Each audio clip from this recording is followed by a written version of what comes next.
Okay. ప్రశాంతంగా కూర్చోండి masters.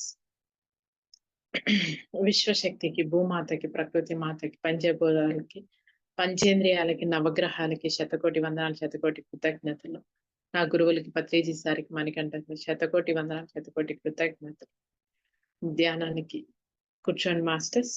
ప్రశాంతంగా, హాయిగా, రిలాక్స్‌గా, కంఫర్టబుల్‌గా కూర్చోండి.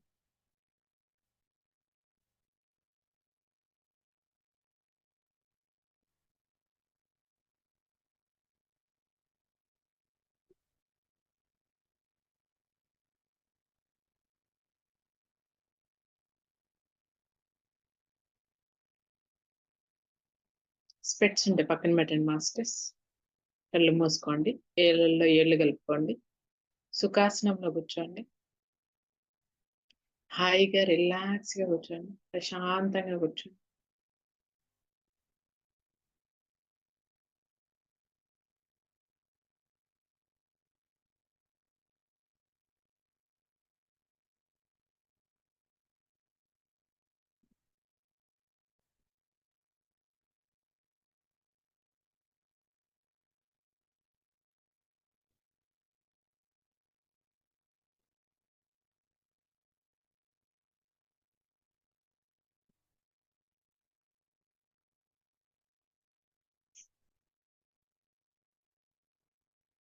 శ్వాస మీద ధ్యాస.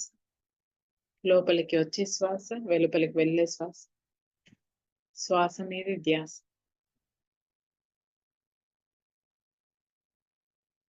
శ్వాసని తదేకంగా గమనించండి.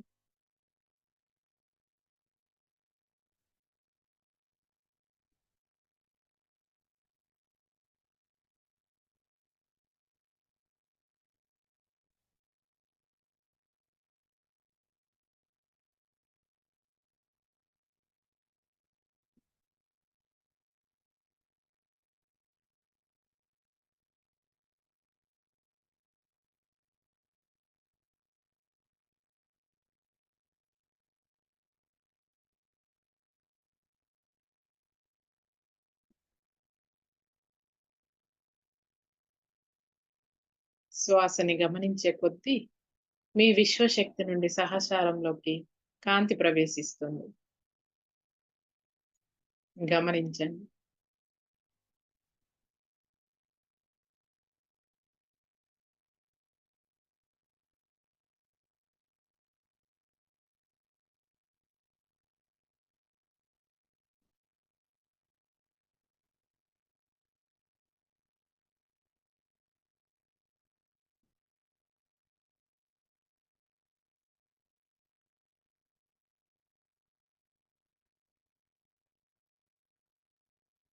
ఆ కాంతి మీ కండరాల్లో, నరాల్లో, ఎముకల్లో,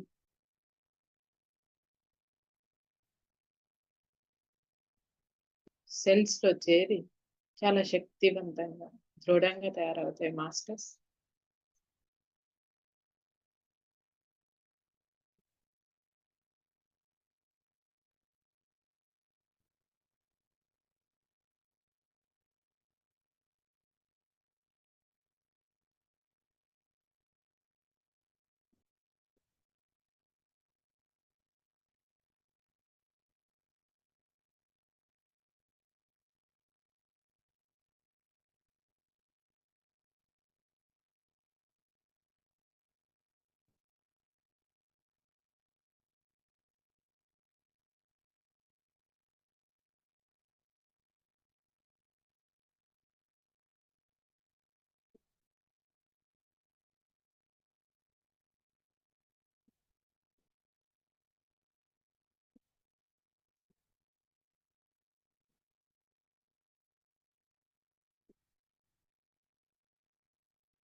మీ శ్వాసని గమనించే కొద్దీ మాస్టర్స్ కనిపిస్తారు మీకు.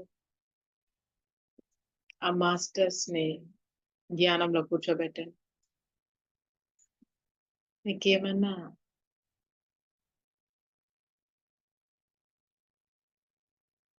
క్వెషన్ ఉంటే కూడా అడగొచ్చు మాస్టర్స్. మీకు జ్ఞానం ఇవ్వమని అడగండి.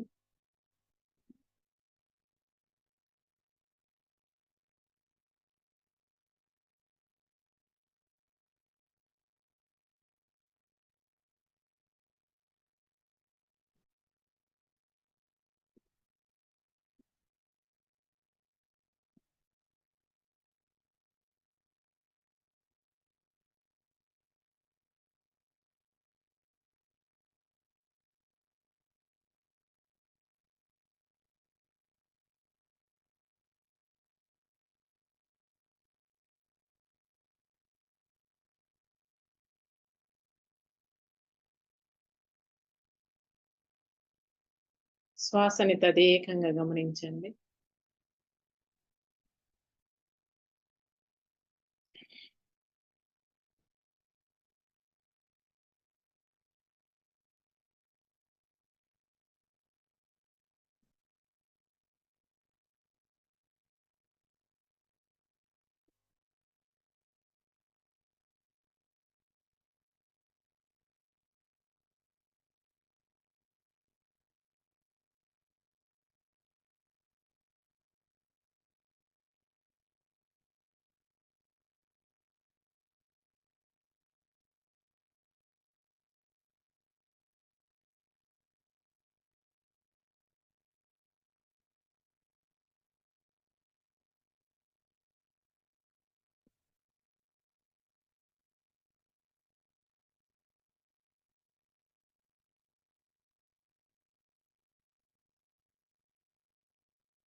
శ్వాసని గమనించే కొద్దీ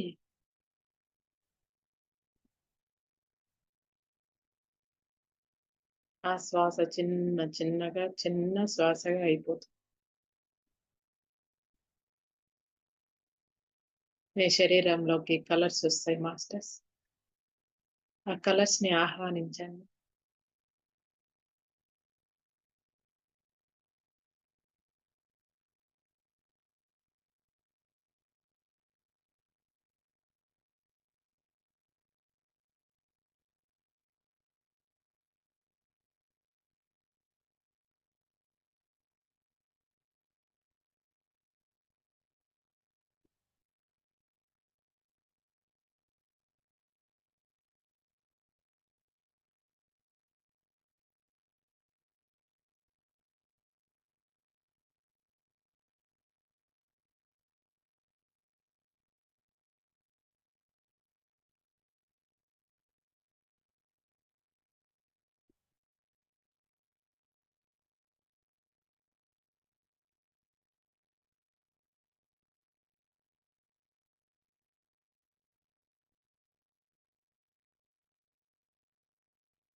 శ్వాసని ప్రశాంతంగా, హాయిగా, రిలాక్స్‌గా గమనించండి.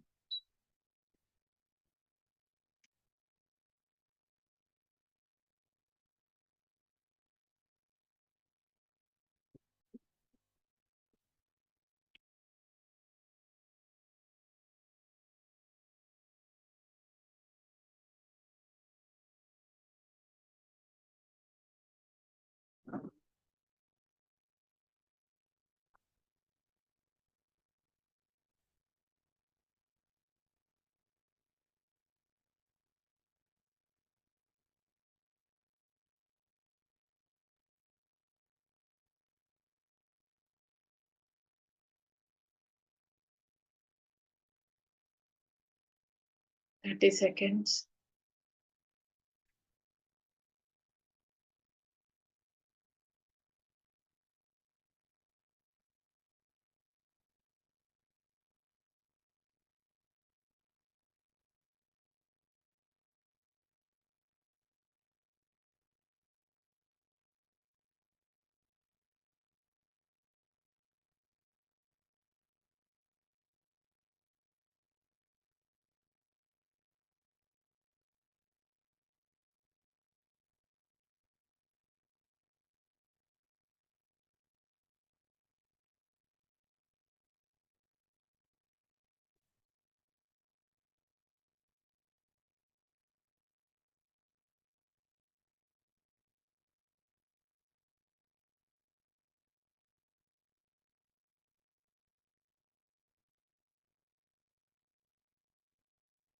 20 సెకండ్స్.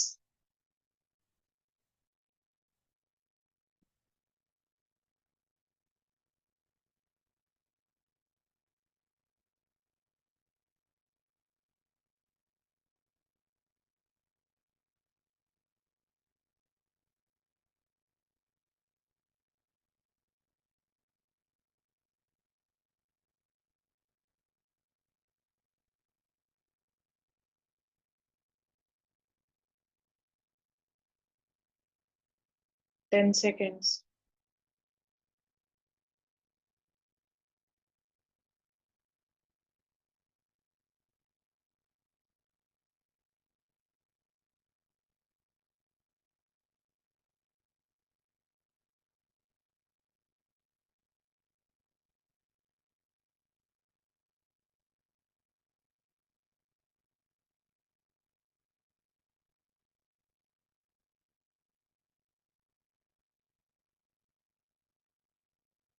5 సెకండ్స్.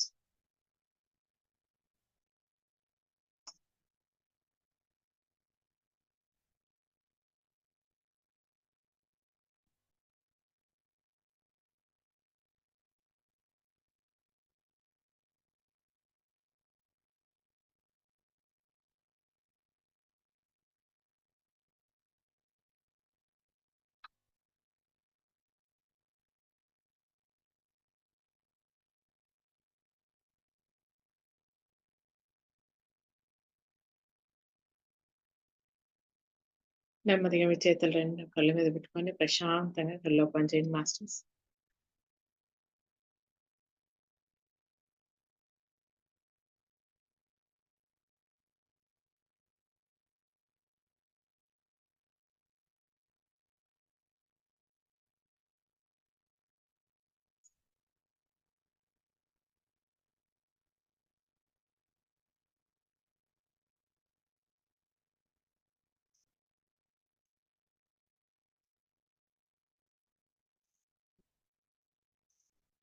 ఓకే.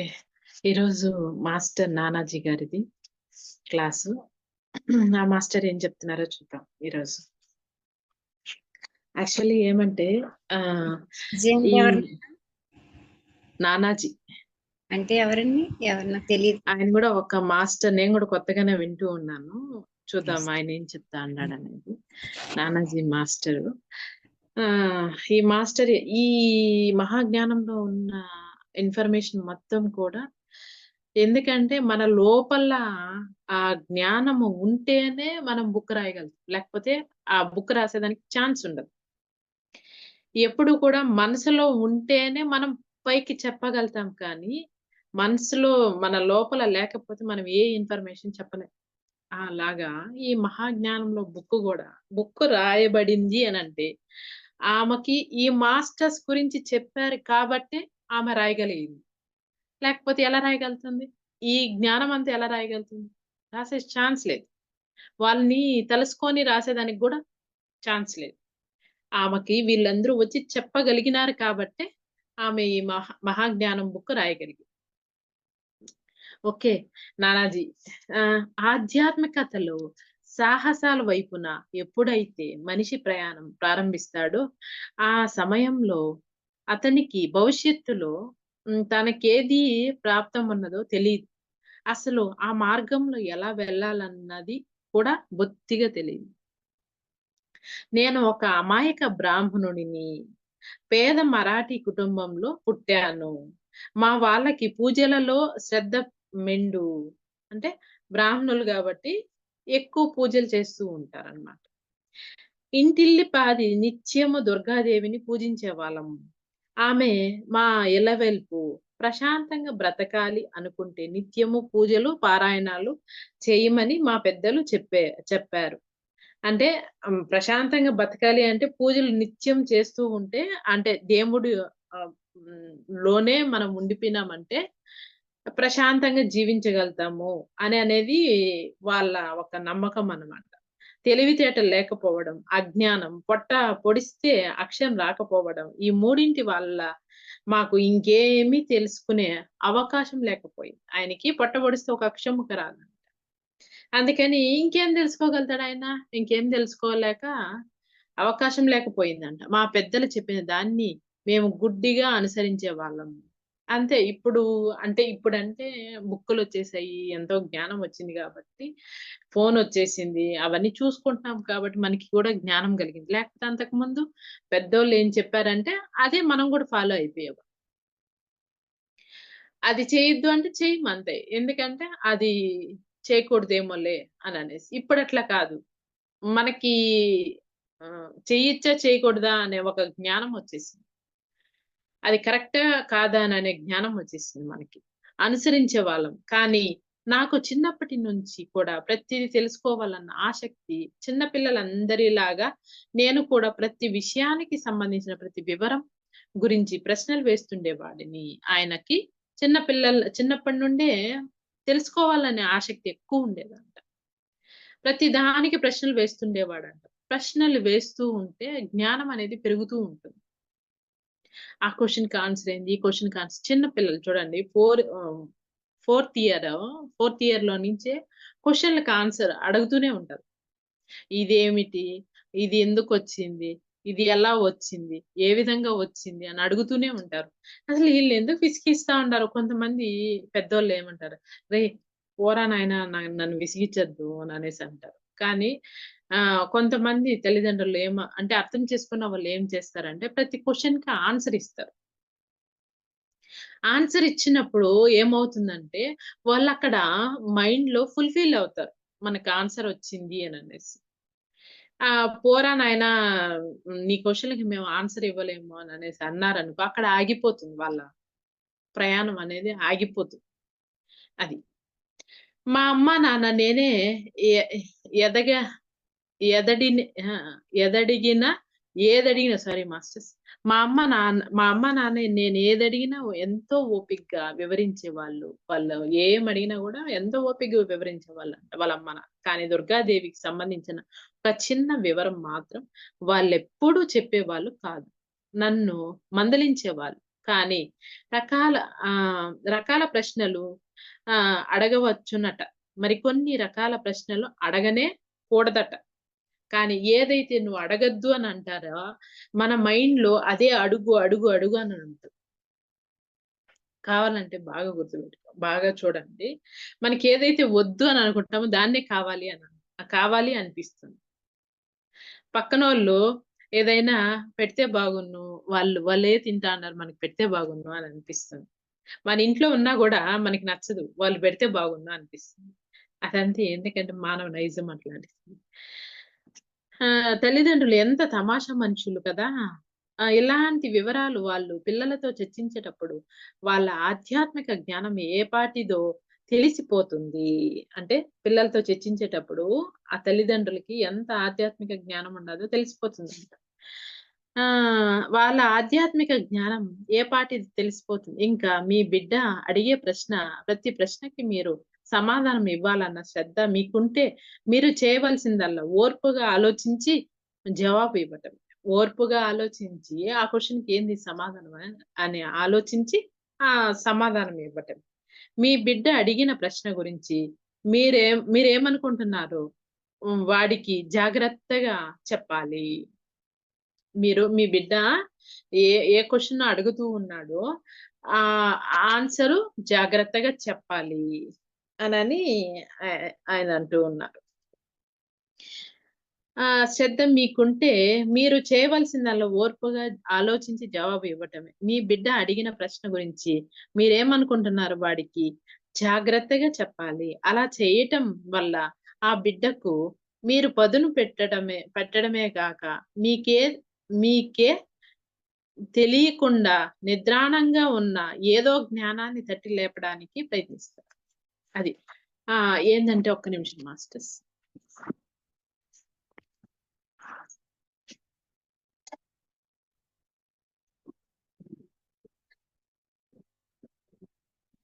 అక్కడ బాగా ఆయన నానాజీ గారు చెప్తూ ఉన్నారు. బాగా అర్థం చేసుకోండి.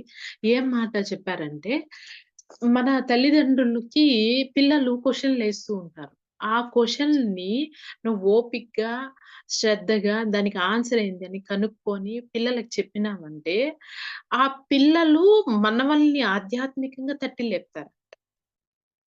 నీ ఉన్నతిని నువ్వు ఉన్నతంగా బతికేదానికి వాళ్ళు తట్టి లేపుతారు. అదే "నువ్వు పోరా నాయనా నన్ను ఊరికే సతాయించొద్దు. నువ్వు ఏదో ఒకటి అడుగుతూ ఉంటావు" అని అనేసామనుకోండి, అప్పుడేమవుతుంది? ఆ క్వెషన్‌కి ఆన్సరు రాదు. మళ్ళీ ఇంకొక క్వెషన్ ఎయ్యాలనే ఆలోచన పిల్లలకి రాదు. అది. మా చిన్న పాప అడుగుతూ ఉంటుంది. ఆమె నైన్త్ క్లాస్ అయినా కూడా నాకెప్పుడు ఎలా అనిపిస్తుందంటే ఆమె నైన్త్ క్లాసు. ఆమె క్వెషన్‌లు ఎలా ఉంటాయంటే ఫోర్త్ అంటే 4 ఇయర్స్ బేబీ క్వెషన్స్ ఏస్తుంది గదా! అలాంటి క్వెషన్సే ఏస్తూ ఉంటుందామె. ఆమె అడిగేది. తాతయ్య ఎలా చనిపోయాడు? ఆత్మ ఎలా పోతుంది? ఏ విధంగా పోతుంది? అక్కడికి పోయి ఏం చేస్తుంది? ఇలాంటి క్వెషన్స్ అంతా ఏస్తూ ఉంటుంది. మన ఇంటి చుట్టూ తిరుగుతూ ఉంటుందా ఆత్మ? అననేది ఏస్తూ ఉంటుంది. ఎందుకు ఇట్లాంటి క్వెషన్స్ ఏస్తూ ఉంటాయంటే, అంటే ఒ ఒక్కసారి ఒక్కొక్క విధంగా పరిణితి చెందుతూ ఉంటుంది. మన సోల్ అనేది. అలా ఆమెకి పరిణితి చెందుతూ ఉంటుంది. అలా ఎవ్వరు క్వెషన్స్ అడిగినా కూడా దాన్ని ఒక్కసారి మన లోపల ఆలోచించినామనుకో, మనకి ఆ జ్ఞానం అనేది వస్తుంది. ఆ పిల్లలకి ఆ జ్ఞానం ఇవ్వగలుగుతాము. మనము మన ఎదుగుదల అనేది ఉంటుంది. అది మాస్టర్స్. నెక్స్ట్ ఆయనేం చెప్పాడంటే మా ఇంటి పరిస్థితుల వల్ల నేను నా ప్రశ్నలకు సమాధానాలు ఇంకెక్కడో వెతుక్కోవాల్సి వచ్చింది. మా ఇంట్లో ప ప్ర ఆయన వాళ్ళ ఇంట్లో పరిస్థితుల వల్ల నేను నా ప్రశ్నలకు సమాధానాలు ఇంకెక్కడో ఎతుక్కోవాల్సిందొచ్చిందంట. ఎందుకొచ్చిందో ఆలోచిద్దాం. మొదట్లో గుళ్ళో పూజారికి మాకంటే ఎక్కువ తెలిసి ఉంటుందని అనుకున్నాను. గుళ్ళో పూజారికి మాకంటే ఎక్కువ తెలిసి ఉంటుందని అనుకున్నాడంట ఆయన. అందుకని మా అందుకని ఆయన దగ్గరికి వెళ్ళిన ప్రశ్నలన్నీ ఆయన ముందుంచాను. అది. గుళ్ళో పూజారి ముందుంచాడంట. ఆయనకి తెలిసిన ప్రశ్నలన్నీ. ఆయన నాకు కేవలం 2 విషయాలు చెప్పాడు. ఒకటి చూడు నాయనా హ్మ్. నువ్వు అడిగిన ప్రశ్నలకు నాకు సమాధానాలు తెలీవు. నాకు అసలు అలాంటి ఆలోచనలే ఎన్నడూ రాలేదు. ఆయనేం చెప్పాడంటే గుళ్ళో పూజారి, "నువ్వు అడిగిన క్వెషన్‌లకి నాకు సమాధానాలు తెలీవు. నువ్వు అడిగిన క్వెషన్‌లు నాకు ఎన్నడూ అలాంటి ఆలోచనలు రాలేదు." 2 కళ్ళు మూసుకొని ఆలోచనలు లేకుండా కూర్చుంటే మానసికంగా ప్రశాంతత కలుగుతుంది. కళ్ళు మూసుకొని కూర్చుంటే మానసికంగా ప్రశాంతత కలుగుతుంది. అని ఒకప్పుడు నమ్మేవాడిని. ఈ రకమైన మానసిక స్థితి వల్ల నీ ప్రశ్నలకు సమాధానాలు నీకు దొరుకుతాయి అని నా మట్టుకు నేను అనుకుంటున్నాను. ఆ పూజారి ఏం చెప్పాడంటే, "కళ్ళు మూసుకొని కూర్చో నాయనా, నువ్వు ప్రశాంతంగా ఉంటావు. నీకేమైనా ఆ క్వెషన్‌లకి సమాధానాలు దొరికే ఛాన్స్ ఉండొచ్చు" అని ఆయన చెప్పాడన్నమాట. అప్పుడు నేను అనుకున్నాను. అలా అయితే వెంటనే అక్కడే గుళ్ళో కళ్ళు మూసుకొని కూర్చోవాలి. నాకు ధ్యానం గురించి బొత్తిగా ఏమీ తెలీదు. అయినా సరే ఓపికగా కూర్చొని సమాధానాల కోసం ఎదురు చూస్తుండేవాడిని. సాయంత్రం అయ్యేసరికి ఇంటికి వెళ్ళాక తప్పదు. నా సాధన విజయవంతంగా పూర్తయ్యే వరకు మా ఇంట్లో ఎవ్వరికీ నా సాధన గురించి చెప్పడం నాకిష్టం లేదు. ఆయన సాధన గురించి చెప్పడము ఆయనకిష్టం లేదంట. ఆయన క్వెషన్‌లకన్నిటికి ఆన్సర్ దొరికేదాకా ఆయన, ఆయన సాధన గురించి ఎవరికీ చెప్పడం ఆయనకిష్టం లేదంట. అలా గుళ్ళో రోజు కళ్ళు మూసుకొని కూర్చునేవాడిని. అలా 3 రోజులు కూర్చున్నాక ఏదో వెలుతురు నా వైపు వస్తూ కనిపించింది. అది నా దగ్గరకు వచ్చే కొద్దీ పెద్ద బంగారు బంతిలాగా అయింది. అందమైన స్త్రీ రూపంలోకి మారుతుంది. ఆ అందాన్ని, ఆ కళ్ళను చూసి ముగ్గుడి ము ముగ్గు ముగ్గుడి నాయన్ నయ్యాను. ముగ్గురినయ్యాను. ఆయనంట ముగ్గురయ్యారంట. ఇక్కడ ఆయన ఇక్కడ మిస్టేక్‌గా ఇచ్చున్నారనుకుంటా. సరే, ఈమె వచ్చింది కదా! ఈమెనే ఈమెకే నా ప్రశ్నలు వేస్తాను అనుకున్నాను. ఆమె చిరునవ్వు నవ్వింది. ధ్యాన విధానం చెప్పింది నాకు. తాను 2 రోజుల తర్వాత వస్తానని చెప్పింది. ఆమె చెప్పిన దాన్ని నేను శ్రద్ధగా పాటించాను. మూడవ రోజు మళ్ళీ వచ్చింది. తానే నా గురువునని ఆధ్యాత్మిక విషయాల్లో నేను ఏం ఏం పోవాలనుకుంటున్నానో అదంతా తానే నాకు చెప్తానని. అన్నిటిని అర్థం చేసుకునేలా నేను ఎదగడానికి సాయం చేస్తానని చెప్పింది. యాక్చువల్లీ ఆహ్, మనం అనుకుంటాం ఏమని ఆహ్, అంటే ఎలా అంటే మాస్టర్స్ నేను అంటే నా లైఫ్‌లో జరిగిందొకటి ఏందంటే ఏ ఫస్ట్ అంతా నేను హరీ బరీగా ఉండేదాన్ని. అది చేయగలుగుతామో లేదో, ఇది చేయగలుగుతామో లేదు. ఇట్లా అన్నమాట. ఇట్లా అంటే దాని మీద మనసుని ఆ పరిస్థితి కన్నా ఎక్కువ పరిగెత్తేది. అక్కడ ఏమవుతుంది అనంటే, నువ్వు జరిగే పని కూడా ఏమవుతుంది ఆడ ఆగిపోతుంది. నీ మనసు పరిగెత్తే కొద్దీ జరిగే పని గూడా ఆగిపోతుంది. అదే పని నువ్వు యూనివర్స్‌కి అప్పగిచ్చి ప్రశాంతంగా కూర్చో. అది ఏ పనైనా కూడా సరే. అది నాకు తెలీదు. నువ్వు నీ పని నువ్వు చేసుకో. అని నువ్వెప్పుడైతే యూనివర్స్‌కి అప్పగిస్తావో, అది నువ్వు చూస్తూనే ఉండు కావాలంటే. ఎంత ఈజీగా, ఎంత అద్భుతంగా జరుగుతుందంటే, అసలు మామూలుగా ఉండదు. అంత అద్భుతంగా జరుగుతుంది. ఎందుకంటే నాకీరోజు మా హస్బెండొచ్చారు. మా హస్బెండ్ ఈ క్లాసు స్టార్ట్ అయ్యే సమయానికి ఎక్కడికో ఒక దగ్గరికెళ్ళిపోవాలి. ఈ క్లాస్ ప్రశాంతంగా జరగాలి. నువ్వే చూసుకో యూనివర్స్ అనేసి చెప్పాను. ఆ! అంతే. నేను గమ్మునే చూస్తూ ఉన్నానంతే. గమనిస్తూ గమ్మునే చూస్తూ ఉన్నా. టైం చూస్తూ ఉన్నాను. యూనివర్స్ టైమ్ అవుతూ ఉంది అననేసి అనుకుంటా అన్నాను. హాయప్ప! ఇంకా హాఫ్ అన్ అవర్ ముందే ఎళ్ళిపోయాడు.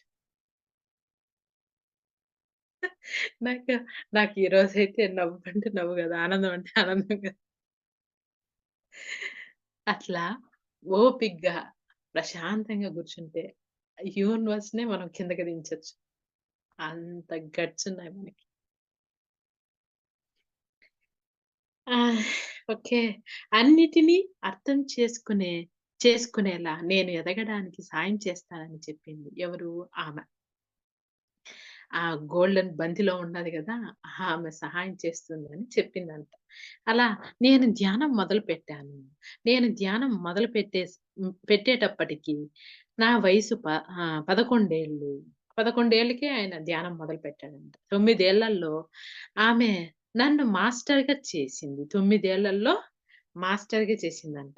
9 సంవత్సరాలు పట్టిందంట ఆయన మాస్టర్‌గా చే జ మాస్టర్‌గా తయారయ్యేదానికి. నాకు 20 ఏళ్ళొచ్చేటప్పటికి నేను బోధించడానికి సిద్ధంగా ఉన్నానని నా గురువు అందరూ నేను అనుకున్నాము. నా గురువు దగ్గర సాగిన నా 9 ఏళ్ల శిక్షణ కాలంలో ఆమె నాకు ఇతర లోకాల గురించి నేర్పింది. ఆమె గురువు ఆయనకి ఆమె గురువు ఉంది గదా! ఆమె ఇతర లోకాల్లో శిక్షణ గురించి చెప్పిందంట.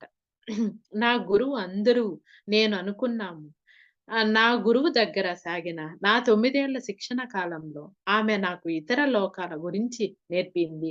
మరణాంతర జీవితం, సూక్ష్మ శరీర ప్రయాణంలోని అద్భుతాలు, మూడవ కన్ను ప్రాధాన్యత, మానవుల స్వచ్ఛత సాధనలోను, సమాజ జీవనంలోను సమతుల్యంగా ఆహ్, తొణుకు తొణుక్కుండా ఉండాల్సిన అవసరం, స్వయంగా ఇతరులకు విద్య నేర్పడంలోని ప్రాధాన్యత, ఇతర ధ్యానుల్ని గౌరవిస్తూ వారి వారి నుంచి నేర్చుకోవడం, ఇతర మాస్టర్స్‌ను కలుసుకొని కలుసుకొని పరిచయాలు పెంచుకోవడం, ధ్యానంలో కొత్తగా పైకొచ్చే వాళ్ళను కలుసుకొని వారి అనుభవాలు వినటం, ఇతరులు సమస్యల్ని అర్థం చేసుకొని వాటి నుంచి నేర్చుకోవడం, నిర్భయంగా ప్రతి సమస్యను మన ఆధ్యాత్మిక విద్యకు, ఆత్మ ఎదుగుదలకు సాధనంగా లెక్కగట్టడం.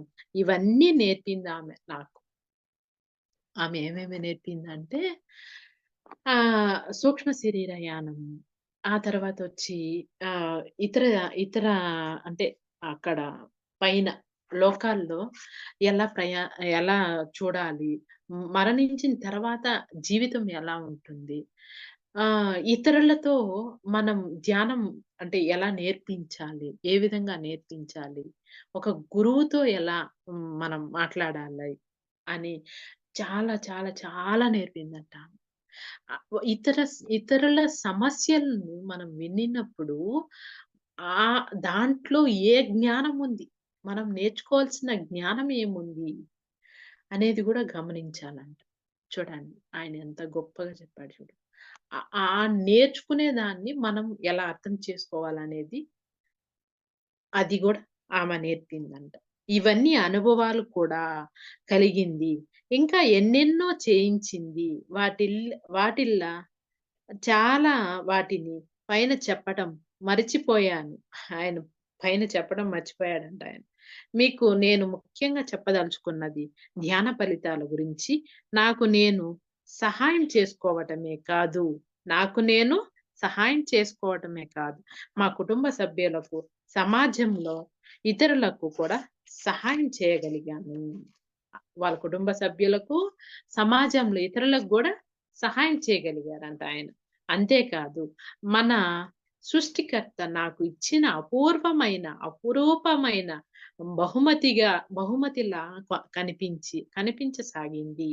నా జీవితం మొత్తం మనస్సు అంత ప్రకృతి ఏర్పరిచిన అద్భుత యంత్రంలా మానవత్వంలో మౌలిక లక్షణాలైన ప్రేమ, పరస్పర సానుభూతి అనే వాటిని మనమందరం మర్చిపోయి వాటి స్థానే ద్వేషం, అసూయ అనే వాటితోనే మన మనసులు నింపుకున్నాం. ప్రేమ, పరస్పర సానుభూతి అనేది మర్చిపోయి మనమంతా ద్వేషము, అసూయ అనేది నింపుకున్నామంట మనం. మనం ధ్యానం చేస్తే తప్ప ప్రకృతిలా ఆనందంగా ఉండలేము. ధ్యానం చేస్తే తప్ప ప్రకృతిలాగా మనం ఆనందంగా ఉండలేమంట. ధ్యానం చేస్తే తప్ప ప్రశాంతంగా జీవించలేము. ధ్యానం చేస్తేనే ప్రశాంతంగా జీవించగలం. ప్రశాంతంగా చావలేము. భూమి మీద జీవితం సౌరభాలు చిందేది కేవలం మన అంతర్జ్ఞానాన్ని తట్టి లేపినప్పుడే. మన చుట్టూ ఉన్న ప్రపంచాన్ని అర్థం చేసుకున్నప్పుడే. మీరు ధ్యానం చెయ్యనంత వరకు ఈ మౌలిక విషయాలను అర్థం చేసుకోవడానికి, మీ జీవితాలను అందంగా చేసుకోవడానికు కావాల్సినంత అంతరిక్ష శక్తి మీకు రాదు. ఇక్కడ మీకు ఇంకొకటి చెప్పాలి మాస్టర్స్ ఏదన్నా నా లైఫ్‌లో జరిగింది. అంటే నేను అంటే చిన్నప్పుడు, చిన్నప్పుడు ఎవరైనా చనిపోయారంటే నేను అంటే ఇంట్లో నుంచి బయటొచ్చేదాన్ని. ఒక 2, 3 రోజుల దాకా. వాళ్ళు ఆ దెయ్యమై వచ్చి పట్టుకునేస్తారు మనల్ని అననేసి స్నానానికి కూడా పోయేదాన్ని కాదు.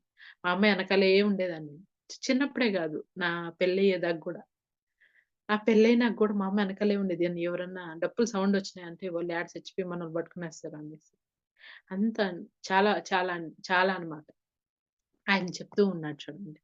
మరణాంతర జీవితం తర్వాత గూడా మనము మనము అనేది ఏంది తెలుసుకోవాలి అనంటే, మనకి ధ్యానం అనేది ఉన్నిందనుకోండి, ఆ మరణాంతరం తర్వాత కూడా మనం చాలా ఈజీగా బయటపడగలుగుతాం. ఇప్పుడు నేను ఆ ధ్యాన స్థితిలో వచ్చిన తర్వాత, నేను అర్థం చేసుకున్న తర్వాత, ఇప్పుడు ఆహ్, చనిపోయిన వాళ్ళు అనంటే నాకసలు ఏంటంటే కామెడీగా ఉంది. అవునా! వీళ్ళు చనిపోయారా?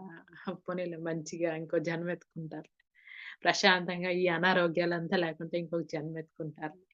అని నాకు ఎంత ఈజీ అయిపోయిందంటే అరటిపండు ఇట్లా ఒలిస్తే, ఒలిసి నోట్లో పెట్టుకొని తింటే ఎంత ఈజీగా ఎళ్ళిపోతుందో, అలాగా చనిపోయిన వాళ్ళు గూడా వాళ్ళు వెళ్ళి మళ్ళీ తిరిగి పుడతారు. మళ్ళీ జన్మ ఎత్తుతారు అననేది నాకు అంత ఈజీగా అర్థమైంది. ఈ ధ్యాన స్థితి తర్వాత. ఎందుకు వీళ్ళు ఏడుస్తున్నారు? ఏడవలసిన అవసరం ఏంది? అవసరం ఏంది? ఎందుకంటే మళ్ళీ పుట్టుక అనేది ఉంది కదా! ఆత్మ అనేది ఎక్కడ చూసినా తిరుగుతూ ఉంటుంది గదా! మనిషి శరీరానికి మాత్రమే చావు, మనిషికి కాదు అనేది చాలా ఈజీగా అర్థమైంది.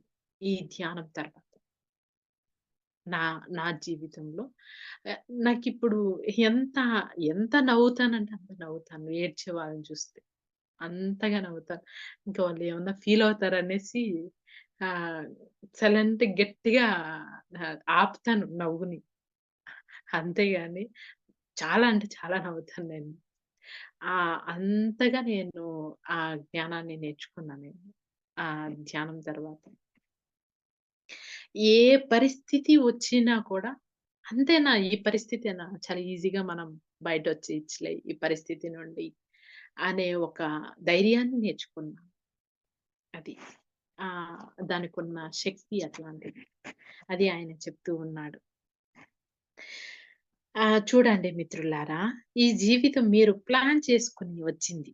మీరే మీరు ప్లాన్ చేసుకొనొచ్చింది. మీరు ఎంచుకొనొచ్చుకున్నారు. అంతా మీ చేతుల్లోనే ఉంది. అవగాహన, తెలివితేటలు పెంచుకొని దానిని స్వర్గతుల్యం చేసుకుంటారు. అజ్ఞానానికి, అపార్థాలకు తావిచ్చి దుఃఖభరితమైన నరకంగా చేసుకుంటారు. మీ ఇష్టం. ధ్యానం చెయ్యాలని, బ్రతికే అద్భుత విధానాన్ని తెలుసుకోవాలని మీరు గట్టిగా నిర్ణయించుకోకపోతే దుర్భరమైన చావు చస్తారు. చూడండి. ఇది అద్భుతమైంది. ఈ ఒక్క లైన్ చూడండి మాస్టర్స్. వినండి బాగా శ్రద్ధగా వినండి. ఆయన ఏం చెప్తున్నాడంటే నానాజీ, మీరు, మీరు ఈ జీవితాన్ని ఎంచుకొని వచ్చారు. మీకు ఎలా జీవించాలి అని అనుకుంటే అలా జీవించగలుగుతారు. అంటే సంతోషంగా సుఖ సంతోషాలతో జీవించాలి అని మీరనుకుంటే చాలు జీవించగలుగుతారు. లేదు దుఃఖరాహిత్యంగా నేను జీవించాలి అని అనుకుంటే అలానే జీవిస్తారు. మళ్ళీ, మళ్ళీ, మళ్ళీ ఏం చేస్తారు? ఆ దుఃఖరాహిత్యంలోనే మీరు పుడతారు. అలానే ఉంటారు అననేది చెప్పాడాయన. ఎంత అద్భుతంగా చెప్పాడో చూడండి. దుర్భరమైన జీవితాన్ని జీవిస్తారు అని చెప్తా ఉన్నాడు. దుర్భరమైన చావు చేస్తారు. అంతే గదా! మాస్టర్స్. మీరు గట్టిగా నిర్ణయించుకోకపోతే దుర్భరమైన చావు చేస్తారు. దుర్భరంగా పశ్చాత్తాపపడి అంతకంటే దుర్భరంగా మళ్ళీ వచ్చి పుడతారు. అప్పుడు ధ్యానం ద్వారా నిద్రాణంగా ఉన్న జ్ఞానాన్ని తట్టి లేపడానికి కొత్త ప్రయత్నాలు చేస్తారు. మళ్ళీ మీరు తెలుసుకోవాలని చెప్తున్నాను. హ్మ్. మరాఠీ రాజు శివాజీకి ఆధ్యాత్మిక గురువును నేను. మరాఠీ రాజు శివాజీకి ఆధ్యాత్మిక గురువంట ఆయన. నేను ప్రస్తుతం ఇతర లోకాల నమూనాలను, వ్యవస్థలను చూడటంలో మునిగి ఉన్నాను. ఆయన ఏం ఏం చేస్తున్నాడంటే, ఇతర లోకాలలో నమూనాలను, వ్యవస్థలను చూడటంలో మునిగి ఉన్నారంట ఆయన. భూమి మీద చనిపోయిన వారిని వారి ఎదుగుదలకు బట్టి ఆయా లోకాలకు వాళ్ళను పంపే పనిలో నిమగ్నమై ఉన్నాను. వాలి వాలి చేసేదానికి, నేను చేసేదానికి కొద్దిగా తేడా ఉంది. ప్రస్తుతం నేను అతని మాస్టర్‌ను. ఒక్కొక్కరిని ఎక్కడికి పంపాలో అతనికి చెబుతుంటాను. ఆ లోకాలన్నీ నేను బాగా తెలుసుకున్నాక కనుక మాస్టర్ పత్రి బృందంలో ఉన్న మీ అందరికీ బెస్ట్ ఆఫ్ లక్. కంగ్రాచ్యులేషన్. ఒక్క నిమిషం.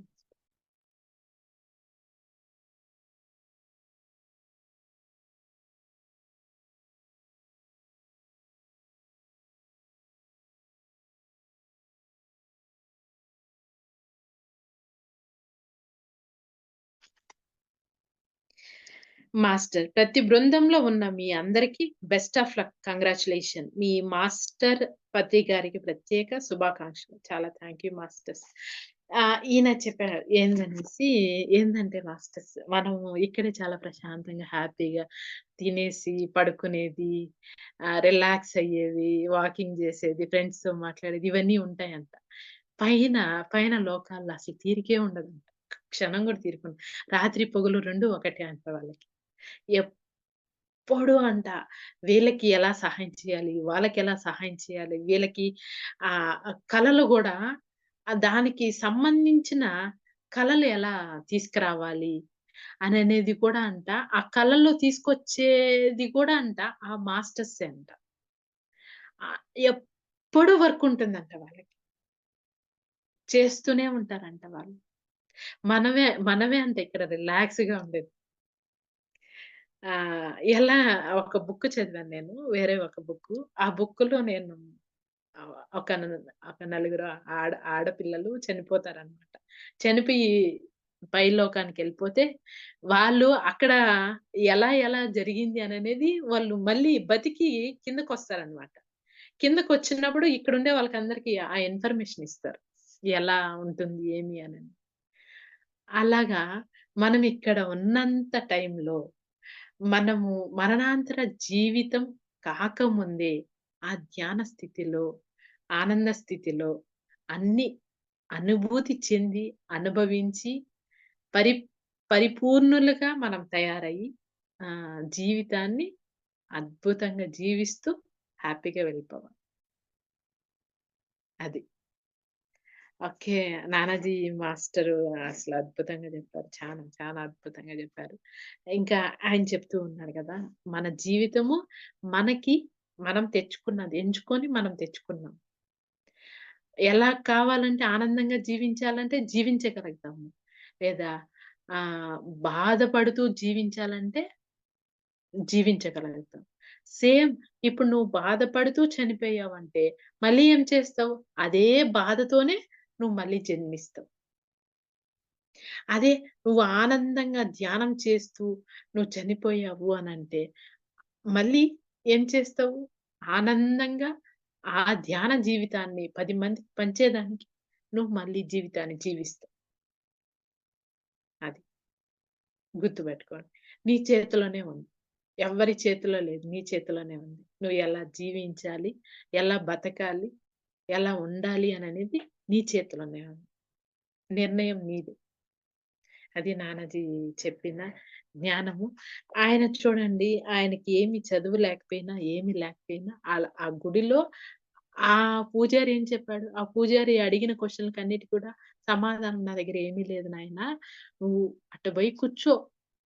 నీకేమైనా ప్రశాంతంగా ఉన్నప్పుడు ఏదన్నా సమాధానం దొరకచ్చు అని ఆ ఒక్క మాటకి ఆయన పోయి కూర్చోవటం. 3 రోజులు యథాతిథిగా కూర్చోవటం. ఒక కాంతి రావటం. ఒక బంతిలాగా రావటం గోల్డ్ కలర్‌లో. ఒక మాస్టర్ హ్మ్. మేడమొచ్చి ఆయనకి నేనే నీ గురువుని. నీకేమేమి కావాలో ఆ జ్ఞానాన్ని అంతా నేనిస్తాను అని చెప్పటం.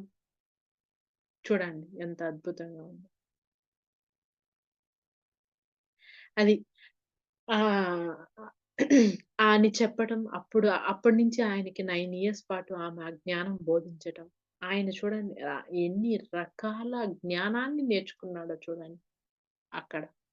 ఆధ్యాత్మికంగా ఎంత అద్భుతంగా ఆయన పరిణితి అనేది చెంది, ఇప్పుడేం చేస్తూ ఉన్నాడంటే, చనిపోయిన వాళ్ళని వాళ్ళ గురువుల దగ్గరికి తీసుకెళ్ళి, వదిలి వాళ్ళకి ఆ జ్ఞానాన్ని ఇవ్వటా ఇవ్వటాన్ని చేస్తూ ఉన్నాడు. వాలి ఎలా చేస్తూ ఉన్నాడో, ఈయన కూడా అలానే చేస్తూ ఉన్నాడు.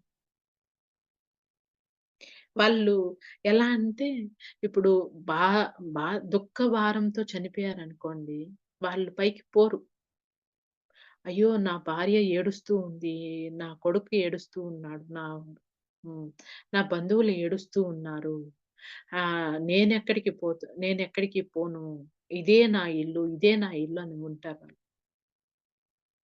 ఇది కాదురా! నీకిక్కడ ఎవరు లేరురా! అనన్నా కూడా ఆయన చెప్పాడు కదా! ఎవరు లేరురా అన్నా కూడా విన వినరు. వినే స్థితిలో ఆ సోల్ ఉండదు. ఎందుకంటే ఆ దుఃఖ భారంలో ఉంటుంది. ఎలా అంటే మాస్టర్స్ చిన్న ఎగ్జాంపుల్ చెప్తా. చాలా బాధలో ఉండే వాళ్ళని మీరు వాళ్ళకి సలహా ఇయ్యి. "నువ్వు భలే సలహా ఇస్తావులే. నువ్వు ఆ బాధను అనుభవిస్తే తెలుస్తది" అని అంటారు వాళ్ళు. అసలు సలహా తీసుకునే స్థితిలో గూడా ఉండరు వాళ్ళు. "నువ్వు పో అమ్మా! నాకెందుకు నువ్విస్తావు? నీకు నువ్వు ఇచ్చుకో పో" అని అంటారు వాళ్ళు. అట్లాంటి స్థితిలో ఉంటారు. ఆ పైకి పోయేవాళ్ళు గూడా అట్లే ఉంటారు. మా అమ్మ చనిపోయే ముందు ఆహ్, ఆహ్, ఆ పక్కనామె మా అమ్మ చాలా స్థితిలో ఉంది. నాకు తెలుసు. నేనప్పటికి ధ్యానానికి రాలేదు. ఆమె అమ్మా ఆహ్, జపం చెయ్యమ్మా, రామ జపం చెయ్యమ్మా, రామ జపం చెయ్యమ్మా అనంటాను.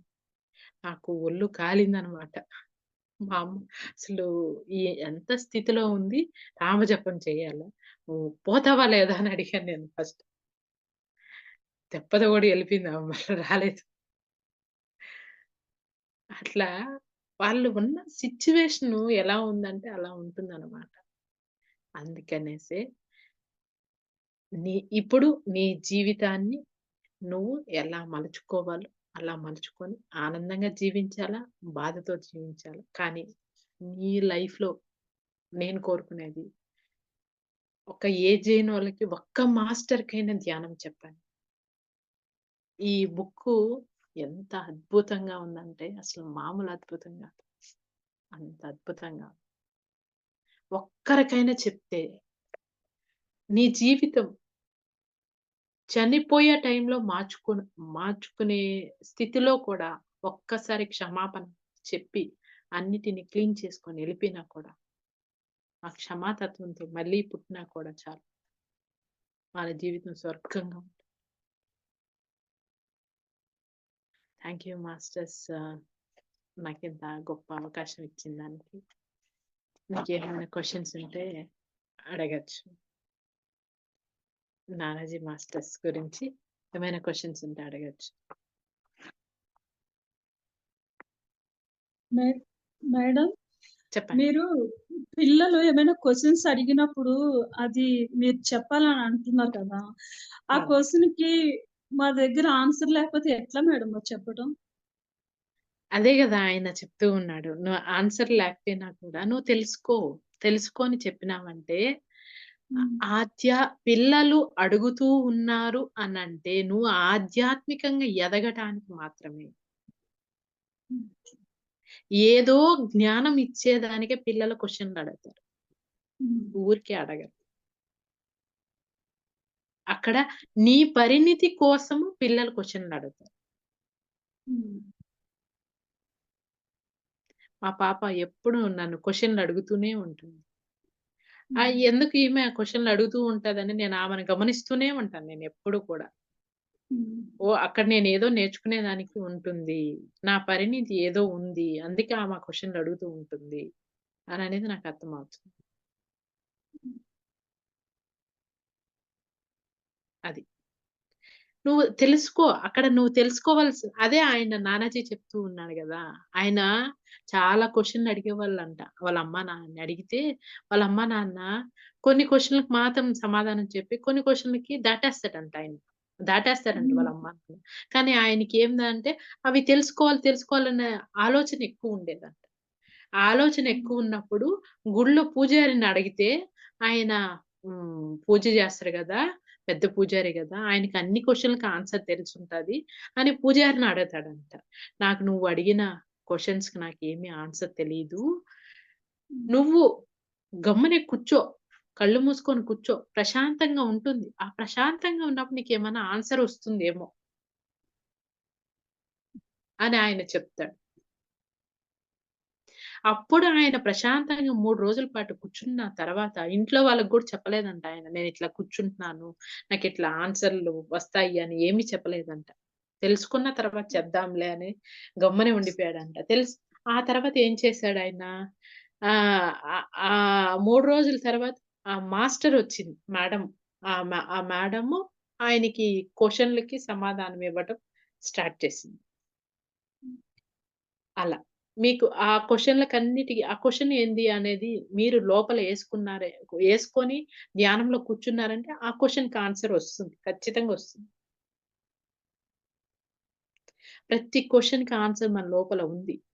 కానీ మనమేమంటే దాటేస్తామనమాట. ఆ క్వెషన్‌కి ఆన్సర్ మనం వినకుండా దాటేస్తాం.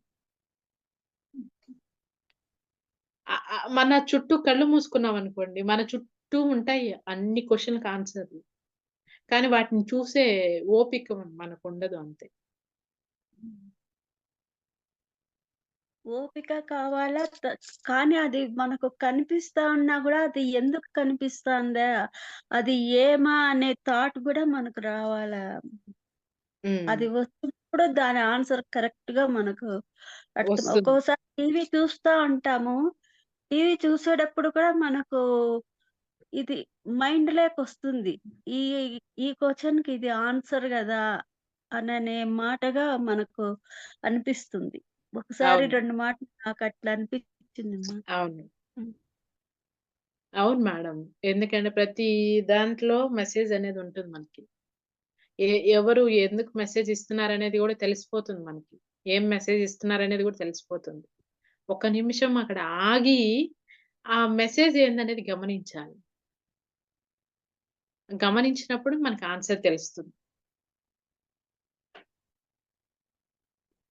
ఓకేనా? Thank you masters. Thank you. Thank you so much. ఇంకేమైనా క్వెషన్స్ ఉన్నాయా?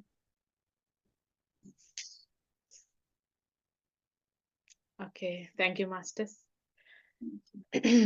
నా విశ్వశక్తికి, భూమాతకి, ప్రకృతి మాతకి, పంచభూతాలకు, పంచేంద్రియాలకు, నవగ్రహాలకు శతకోటి వందనాలు, శతకోటి కృతజ్ఞతలు.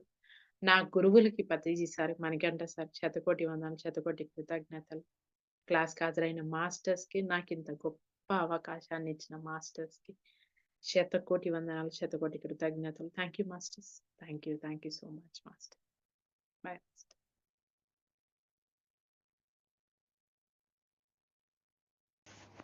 ఈ వీడియో మీకు నచ్చినట్టయితే లైక్ చేయండి, అందరికీ షేర్ చేయండి.